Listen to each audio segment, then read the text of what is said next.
looks like our... All right, we got our liners epoxied on, and we're gonna cut them apart now. All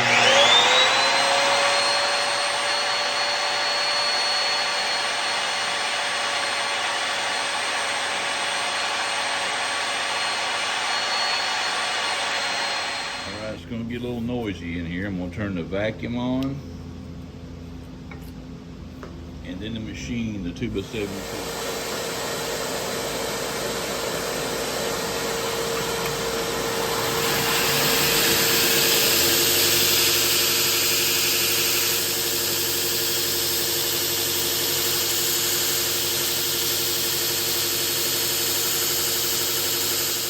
Just going to show you, we just counterbored for our bird's eye pivot. We use this 1/4 inch counterboard with a 3/32 of an inch pin in it to guide through the pivot hole right here. In other words, there was a hole like this that we drilled up here, and that's a guideline. The hole like that is for up here, and we'll be putting our brass inserts up here and then drilling it for the 01 tool steel pivot. It's going to be beautiful.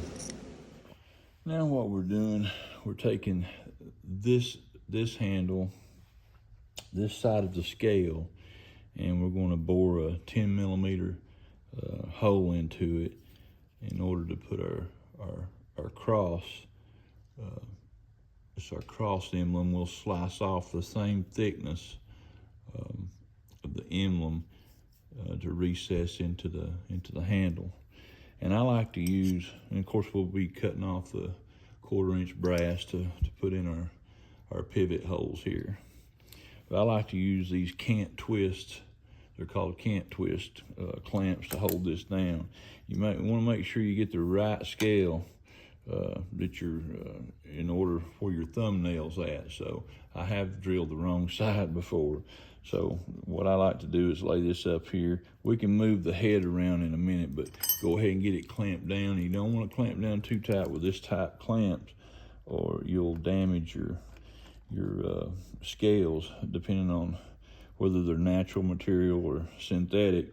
And this is natural wood. We got to be careful with it.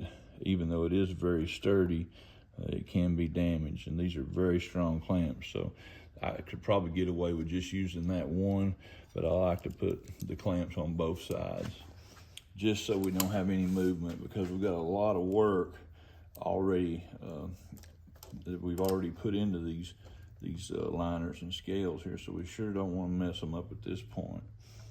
All right, I got them both just, and you can just feel how snug. And now I can line up the table and the mill head with wherever I need it, and I'll just kind of eyeball it to get it in the middle. All right, here we go.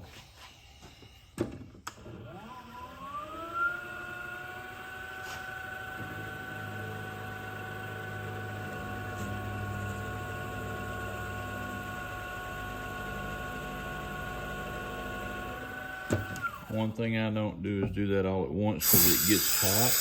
You don't want that to get hot and cause the epoxy to turn loose of your handle material.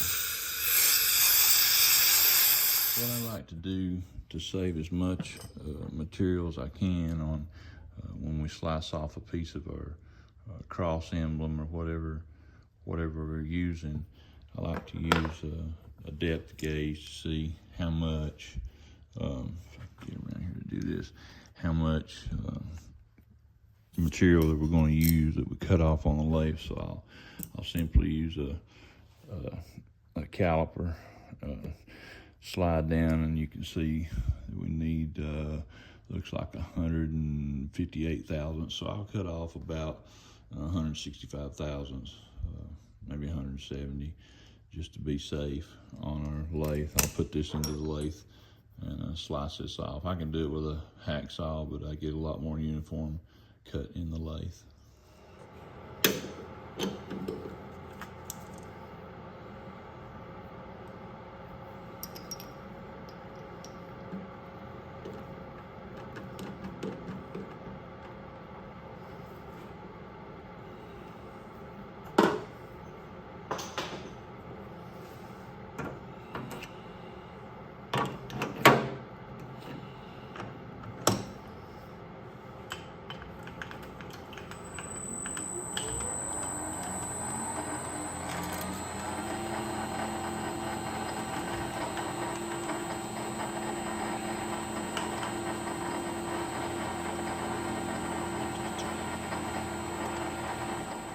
Now's the part where we start cleaning our pockets out that we made for our emblem, for our little cross emblem,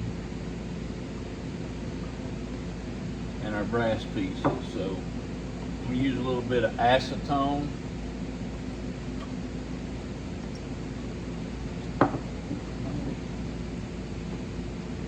And that's how I clean those pockets out. Make sure they don't have any oil in them, and they're good and dry and good clean.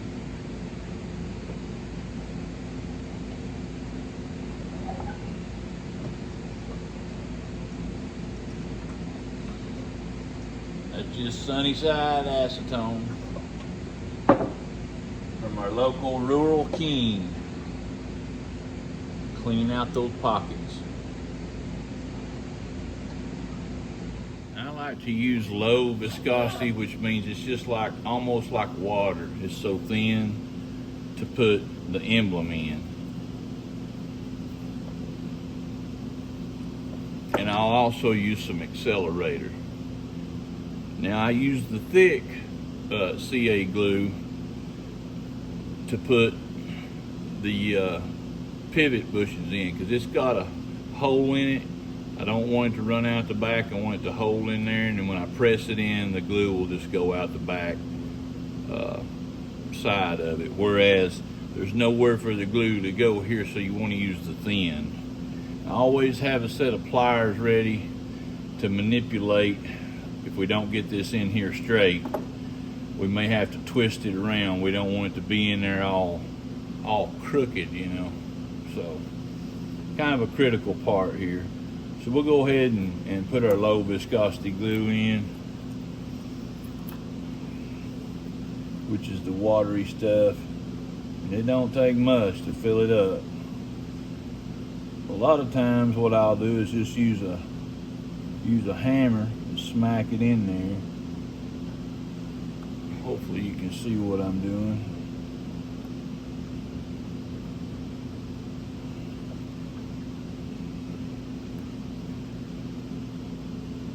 Yeah, that's pretty close.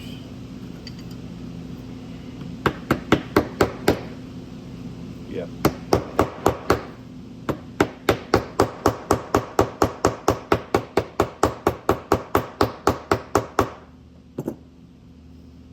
All right. So we'll sand that down here in a few minutes and make it flush when we do our sanding. So I'll usually spray a little accelerator on that to speed that up around the edges.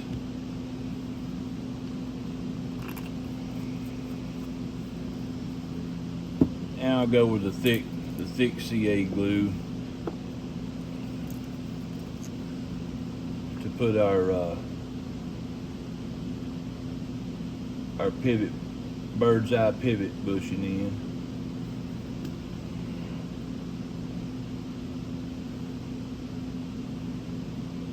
It usually goes right in pretty good. You'll notice it squirts out the back. Wipe off the excess, and I'll usually hold it down with a little clamp. That was a little too strong.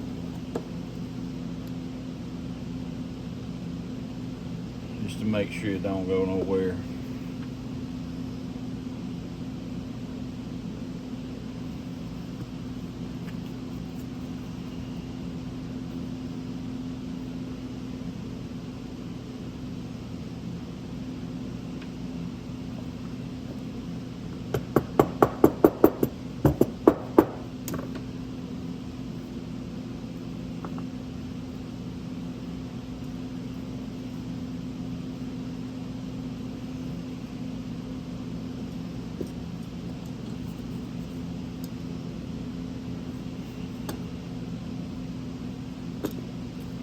That's the way we do that.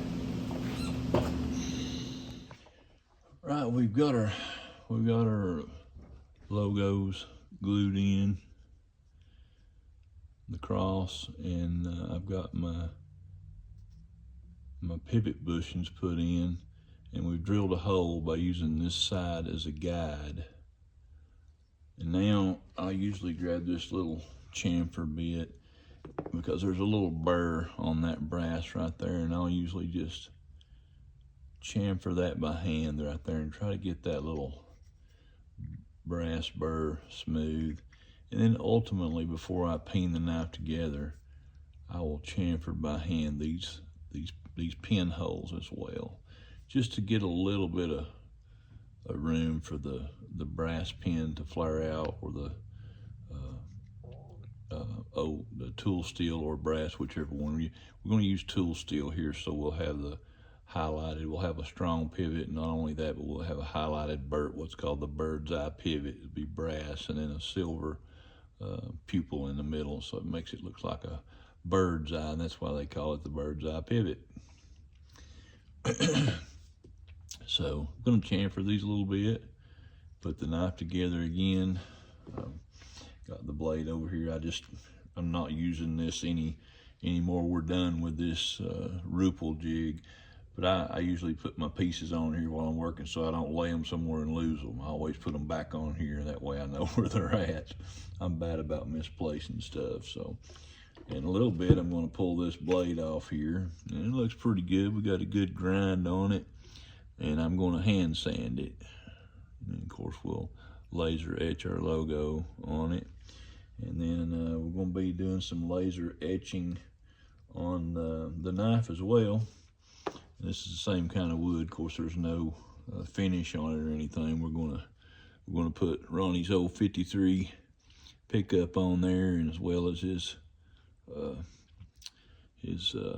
birth date, as well as his date that he passed away. And it's going to be in memory of Ronnie Garrett, doing this for his son Stephen. Very, very special people to me. All right, I'll get back with you here in just a little bit.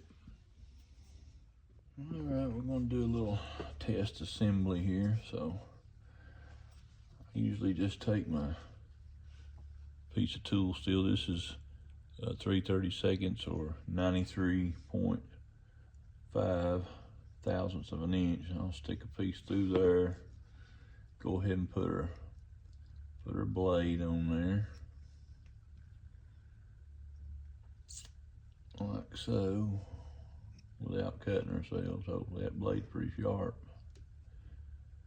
That high carbon metal is easy to sharpen, and boy, it holds an edge. All right, well, I'll put that, just see how much we need for a test here. I'll put it through there like that, and then I'll just snip off the edge, the end of it. There's a little piece on there. Now I'll just take the brass. I won't use tool steel on the other parts. Put the brass piece, same diameter, and go ahead and put our back spring in there. Bring that down where we can get it through both of the liners and the scales here.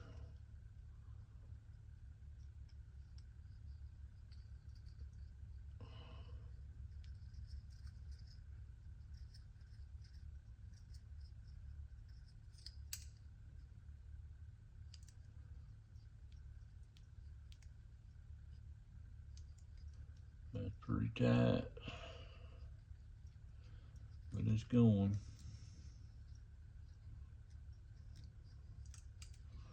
Sometimes I'll give it a little peck. All right, let's see how we came through there. I'll cut that side off.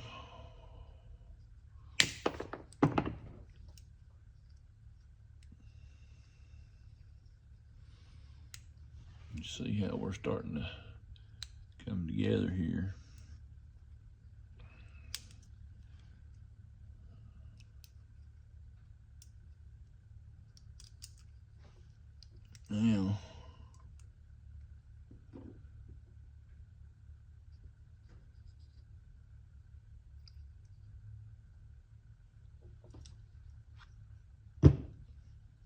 Now I will sharpen a piece of tool steel and put it through here just to make sure we're all good and lined up.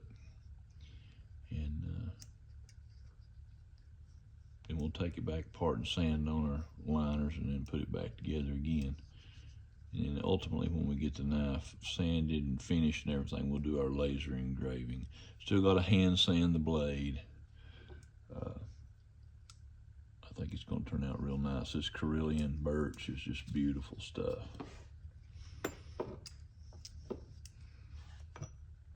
So, all right, we'll get back with you here shortly. So I thought I'd show you a little bit of my hand sanding process, not a whole lot. I keep WD-40 in a spray bottle.